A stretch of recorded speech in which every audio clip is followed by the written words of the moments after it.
Class 9 আজকে আমি তোমাদের বৃত্তের পরিধির ওপরে আরও কিছু অঙ্ক করাবো।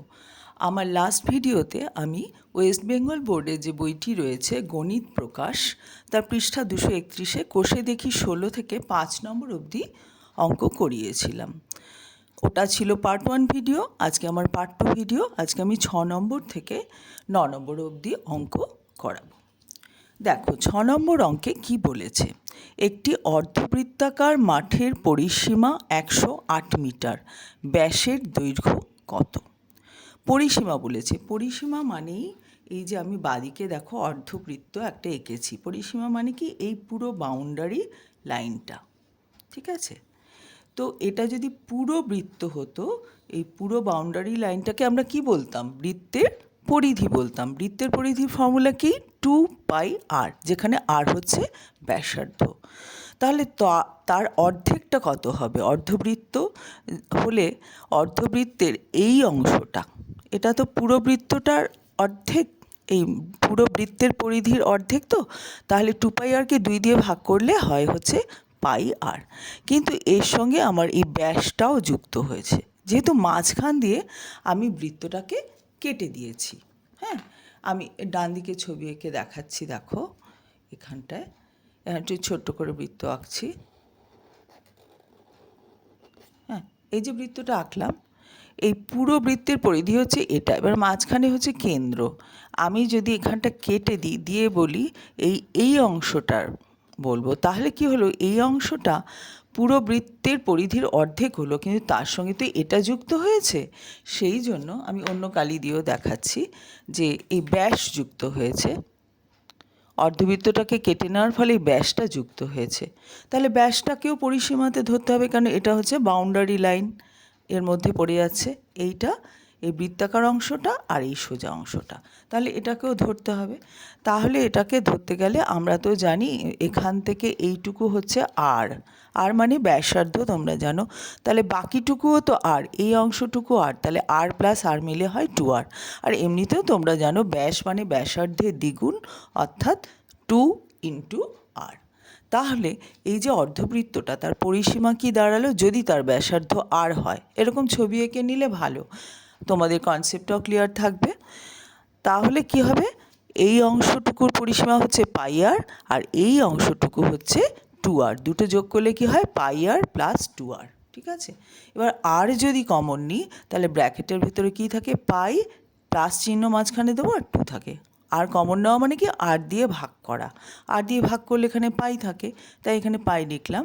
আর মাঝখানে প্লাস চিহ্ন দিতে হবে। আর দিয়ে 2rকে ভাগ করলে 2 থাকে, তাই এখানে 2 লিখলাম, ঠিক আছে? কমন নিয়ে এরম করেও লিখতে পারো, তুমি ডাইরেক্ট ফর্মুলাটা বসিয়েও দিতে পারো। তো যাই হোক, আমাদের মাঠের অর্ধবৃত্তাকার মাঠটার পরিসীমা বলে দিয়েছে 108 মিটার। তাহলে প্রশ্নানুসারে আমরা কি লিখব? πr + 2r = 108 metre. এটাও হচ্ছে পরিসীমার ফর্মুলা, আর এটা যে পরিসীমার মানটা বলে দিয়েছে, তাহলে দুটোই তো এক। এবার আমাদের তো ব্যাসের দৈর্ঘ্য বার করতে বলেছে, অর্থাৎ 2r বার করতে বলেছে। সেই কারণেই এই সমীকরণটা আমরা তৈরি করলাম। বাদিকেও পরিসীমা লিখলাম, ডান দিকে পরিসীমার মানটা। তাহলে দুটো রাশি নিশ্চয়ই সমান, বুঝতে পারছো? তখনই আমরা সমীকরণ লিখি যখন বাদিকের রাশি আর ডান দিকের রাশি সমান হয়। এবার এখান থেকে আর কমন নিলাম। পাই মানে 22/7, 22/7 + 2 পেলাম। এবার 22/7 + 2 করলে ভগ্নাংশে যোগ করে আমরা পাই 36/7, অর্থাৎ r × 36/7 সমান হচ্ছে 108, ঠিক আছে? তো এবারে আর সমান কী হবে? তাহলে 36/7 দিয়ে 108কে ভাগ করে দিতে হবে। তাহলে গুণ হলে কি হবে? গুণ 7 × 36। গুণের সময় উল্টে যায় তো, 36/7 দিয়ে ভাগ করলে গুণ চিহ্ন যদি দিই, তাহলে উপরে 7 হবে আর নিচে 36 হবে, উল্টে যাবে 36/7টা। তো তাহলে এবার 36 দিয়ে আমরা 108কে কাটলে হয় 3, তাহলে 3 × 7 সমান হলো 3 × 7 অর্থাৎ 21, ঠিক আছে? তাহলে আর হলো 21। একক কী হবে? যেহেতু এখানে মিটার বলে দেওয়া ছিল এককটা, তাহলে আমরা বলবো আর সমান হচ্ছে ব্যাসার্ধ মানে 21 মিটার। কিন্তু আমাদের পরীক্ষার বলেছে কি? ব্যাসের দৈর্ঘ্য বার করতে। ব্যাস মানে হচ্ছে ব্যাসার্ধের দ্বিগুণ, অর্থাৎ 2r, এটা মনে রাখবে, ব্যাস মানে 2 ইন্টু আর, তাহলে 2 ইন্টু 21 সমান সমান 42 মিটার। এককটা খেয়াল করবে, পরিমিতিতে যদি তুমি একক না লেখো তাহলে 1 নম্বর বা 2 নম্বর কাটা যেতে পারে, কাজে খুব সাবধান। এখানে মিটার একক আছে, তুমি মিটারই লিখবে, ভুল করে সেন্টিমিটার লিখবে না। নেক্সট অঙ্কে চলে যাচ্ছি। নেক্সট অঙ্ক হচ্ছে 7 অঙ্কটা। একটি চাকার পরিধি ও ব্যাসের দৈর্ঘ্যের অন্তর মানে কি বলো তো, বিয়োগফল 75 সেন্টিমিটার, চাকার ব্যাসার্ধ কত? এগুলো আমরা বীজগণিতের মাধ্যমেই করছি, তাহলে খুব সুবিধা হয় সমীকরণ করে, ঠিক আছে? তো আমরা বলেছি পরিধি আর ব্যাসের দৈর্ঘ্যের অন্তর, আমরা ব্যাসার্ধকে আর ধরে নিলাম, আর ব্যাস তাহলে 2r, আর পরিধি মানে 2πr। পরিধির থেকে ব্যাস বাদ দেবো, তাহলে প্রশ্নানুসারে 2πr মাইনাস 2r, এটা হচ্ছে পরিধি আর এটা হচ্ছে ব্যাস। পরিধি থেকে ব্যাস বাদ দেবো, দিলে কত হবে? বলেছে 75, তাই সমান সমান লিখলাম 75। এবার এখান থেকে 2r কমন নিয়েছি, এই জায়গাটা থেকে আমরা 2r কমন নিলাম, মানে 2r দিয়ে ভাগ করছি। তা প্রথমটায় 2r দিয়ে ভাগ করলে কি হয়? 2r আর কাটা চলে যায়, পাই থাকে, তা ভাগফলটা এখানে লিখলাম পাই।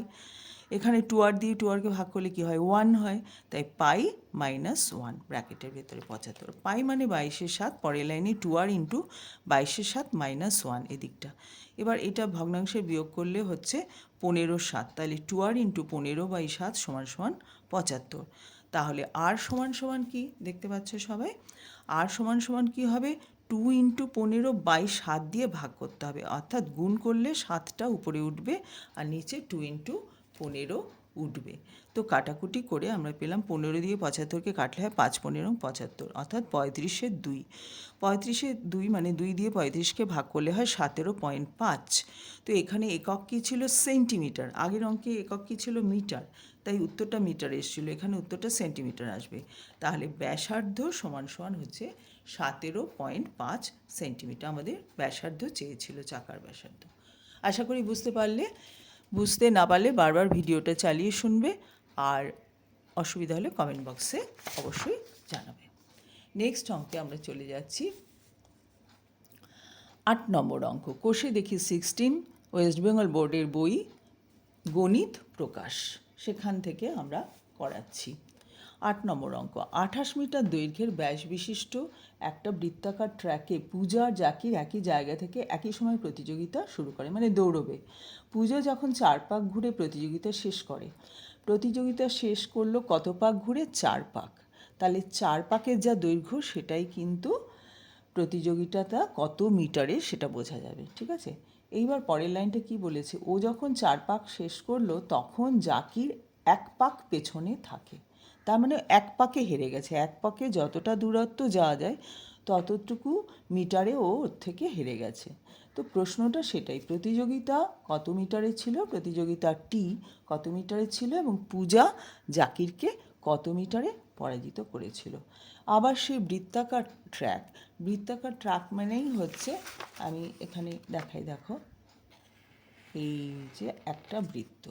তো একবার ঘোরা মানে কি? মনে করো তুমি এখান থেকে এ পয়েন্ট থেকে শুরু করলে, একবার ঘোরা মানে কি? এই পয়েন্ট থেকে স্টার্ট করে আবার তুমি এতে আসবে, তার মানে পুরো পরিধিটা ঘোরা। একবার ঘোরা মানে পুরো পরিধি ঘোরা।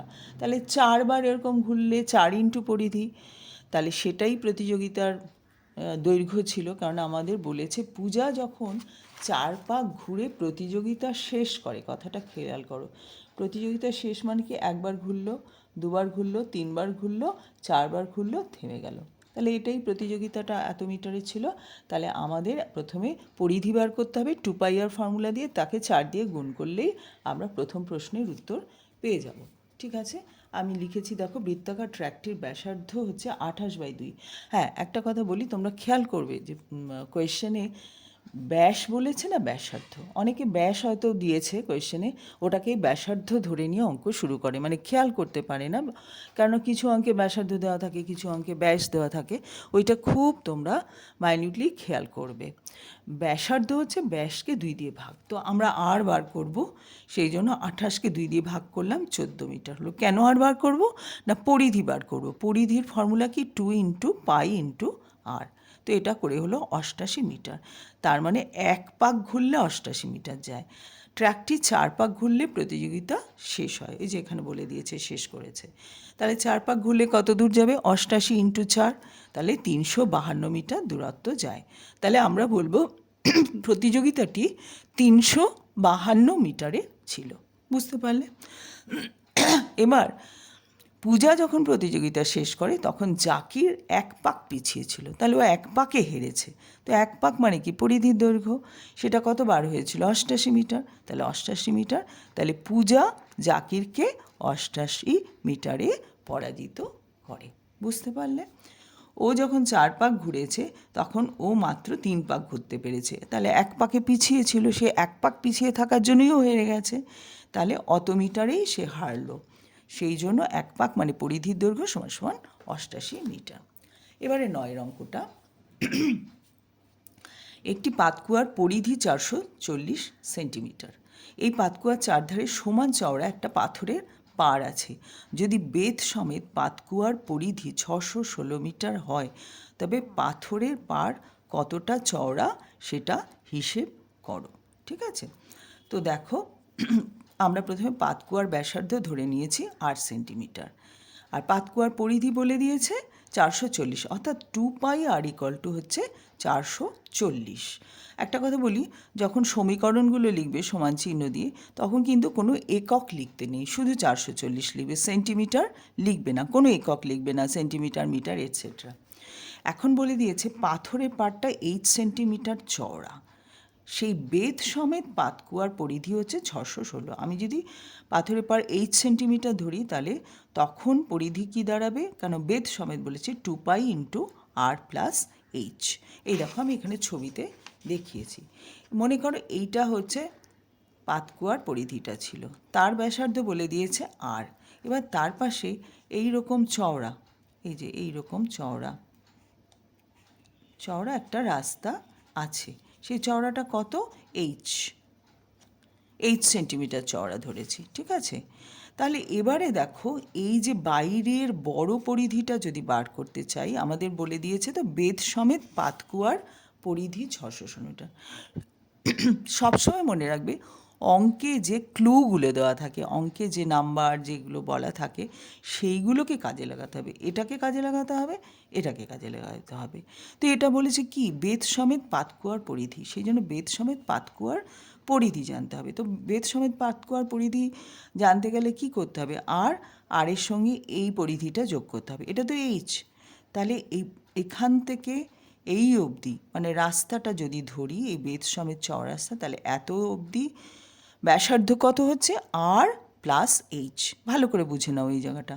ভেতরে ব্যাসার্ধ r, তার বাইরে এতটা চওড়া আছে, তাহলে এটাও এই বাইরের যে বৃত্তটা তৈরি হয়েছে তার ব্যাসার্ধের মধ্যে এটা পড়ছে, এই অংশটা r তো পড়ছেই, তার সঙ্গে h-ও পড়ছে। তাহলে পাতকুয়ার বেদ সমেত, এই যে বেদ মানে এই যে চওড়া পাড়টা আছে, পাড় বাঁধানো থাকে না, বেদ সমেত ব্যাসার্ধ হলো r+h। ঠিক আছে?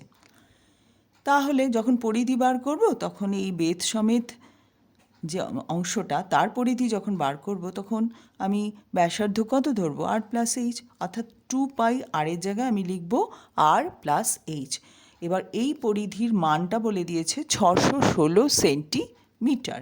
তাই জন্য আমি কি করলাম? 2π × r+h = লিখলাম 616। ঠিক আছে? তাহলে দুটো জিনিস আমি অঙ্ক থেকে পেয়ে গেলাম, যে ক্লু দেওয়া আছে এই দুটো, সেখান থেকে এটা পেয়েছি। আমাদের কি বার করতে হবে? এইচ বার করতে হবে। তো চলো আমরা এবারে কি করে করি দেখো।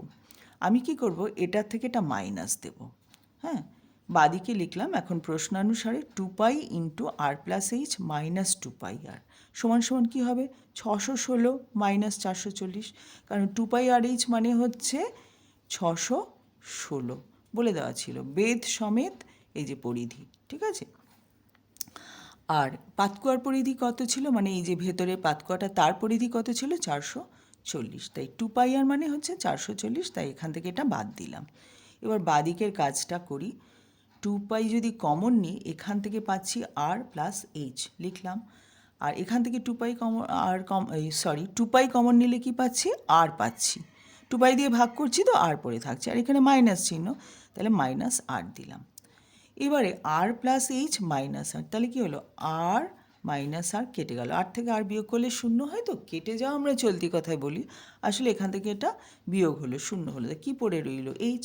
তাহলে পরের লাইনে কী লিখব, 2 ইন্টু পাই, পায়ের জায়গায় 22/7 লিখেছি, এবার কাটাকুটি করব, তো তাই জন্য পায়ের জায়গায় 22/7 মানটা লিখেছি, ইন্টু এইচ লিখলাম, সমান সমান এটা থেকে এটা বিয়োগ করলে 176 হয়েছে, 176 লিখলাম। এবার আমাদের এইচ বার করতে হবে, তাহলে এইচ বার করতে গেলে কি করব, এইচটাকে শুধু বাঁদিকে রাখবো, আর এই অংশটা দিয়ে ভাগ করব 176কে ডান দিকে, তো ভাগ করা মানে 7টা উপরে চলে যাবে, 2 ইন্টু 22টা নিচে আসবে। এবার আমরা কাটাকুটি করলাম, 22 আর 2 গুণ করলে 44, 44 দিয়ে 176কে ভাগ করলে হয় 4, 4 আর 7 গুণ করলে হয় 28। আমাদের একক কী ছিল, সেন্টিমিটার, তাহলে পাথরের পাটটি 28 সেন্টিমিটার চওড়া। ঠিক আছে, আশা করি তোমরা বুঝতে পারলে। এই রকম ছবিটা এঁকে নেবে বাঁদিকে, তাহলে তোমাদের বাঁদিকে হোক রাফে হোক, রাফে আঁকলেও হবে, তুমি রাফে এঁকে করবে, তাহলে দেখবে তোমার সুবিধা হবে, তোমার নিজেরও বুঝতে সুবিধা হবে, করতে সুবিধা হবে। আশা করি তোমরা বুঝতে পারলে। আমি ভিডিওটাকে বেশি লম্বা করব না বলেই আমি অল্প অল্প করে অঙ্ক করাচ্ছি। আমার পার্ট 3 ভিডিওতে আবার পরবর্তী অঙ্কগুলো তোমাদের আমি বুঝিয়ে দেব। তোমাদের যদি ভালো লাগে লাইক অ্যান্ড শেয়ার করো বন্ধুদের সাথে, আর কমেন্টে কিছু লিখলে তোমাদের ভালো লাগলো বা বুঝতে পারলে কি পারলে না, তাহলে আমার খুবই ভালো লাগবে, আমরা বুঝতে পারবো যে তোমরা এটা দেখছো বা ফলো করছো। ঠিক আছে, থ্যাংক ইউ, দেখে নাও।